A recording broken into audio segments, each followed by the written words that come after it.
15 years ago, something happened that still makes me proud to this day. It's a story of loyalty, greed, and sweet, calculated revenge. My best friend and her husband were raising 5 kids in one of the most expensive cities in the country. They rented an old, run-down 4-bedroom house for $400 a week. The kitchen was disgusting. The drains? Always stinking. But it was all they could afford, and somehow, they made it work. The landlord? A kind, elderly woman. She had money, serious money, and she was genuinely fond of my friend. So fond, in fact, that she froze the rent for 5 years and promised. They trusted her. She'd done it for others before. So they saved every penny they could. And then, just 2 days after they told her they were finally ready to buy, she passed away. Nothing was in writing. Now the house belonged to her 4 children, each of them richer than the last, with a property empire between them.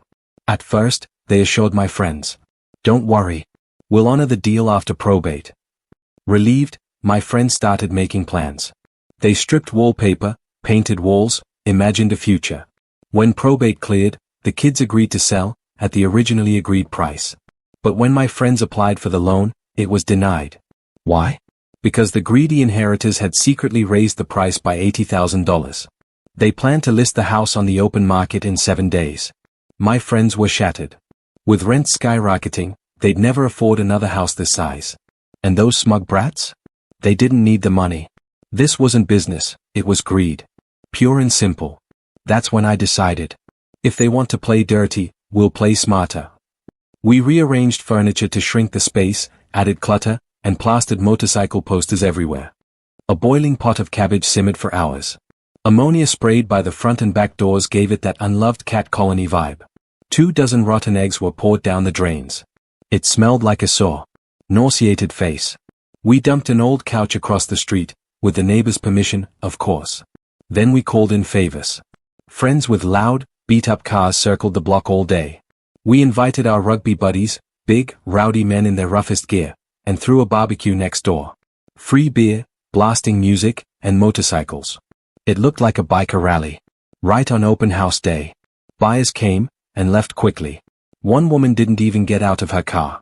Another guy stayed a while, until he chatted with one of our barbecue guests, who casually mentioned the blocked drains, the loud parties, and the occasional after-party mornings. The buyer left without making an offer. In the end, only one offer was made. My friends. It was higher than they'd hoped, but still tens of thousands less than what the greedy siblings wanted. They signed the contract that day. The next morning, a brave buyer offered $30,000 more. But guess what? Too late. Thanks to the country's strict anti-gazumping laws, the deal was already sealed. The greedy landlord's kids didn't get their payday. My friends got their home. And I got the satisfaction of beating them at their own game. It wasn't just revenge. It was justice. And it was glorious. If you loved this story of sweet justice, don't forget to like, subscribe, and share it with someone who loves a good underdog win. And let me know in the comments. Have you ever outsmarted someone who tried to take advantage of you?